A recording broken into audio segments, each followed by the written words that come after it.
మైన అల్లం నిల్వ పచ్చడిని ఎలా తయారు చేసుకోవాలో నేను మీకు ఈరోజు చూపించబోతున్నాను. ఈ పచ్చడి ఆరోగ్యానికి చాలా చాలా మంచిదండి. అంతేకాదు ఈ పచ్చడి వల్ల మనకి శరీరంలోని ఇమ్యూనిటీ అనేది చాలా బాగా పెరుగుతుందన్నమాట. అంతేకాకుండా మనం ఎక్కువ స్వీట్స్ తింటాం కదా. సో ఈ స్వీట్స్ తినడం వల్ల ఏంటవుతుందంటే మనకి ఎక్కువ పైత్యం చేసేసి చేతిపైన చిన్న చిన్న దద్దుర్లాగా అవి వస్తుంటాయి. ఈ అల్లం పచ్చడి తీసుకోవటం వల్ల ఏమవుతుందంటే అటువంటి పైత్యం అనేది దద్దుర్లు ఇటువంటివన్నీ కూడా చాలా బాగా తగ్గిపోతాయి అన్నమాట. ఇది చాలా హెల్తీ రెసిపీ. దీన్ని మనం ఇంట్లోనే చాలా ఈజీగా తయారు చేసుకొని నిల్వ పెట్టుకోవచ్చు.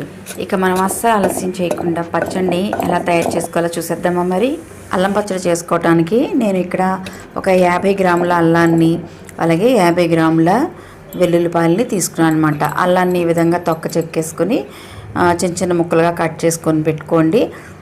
వెల్లుల్లిపాయల్ని ఈ విధంగా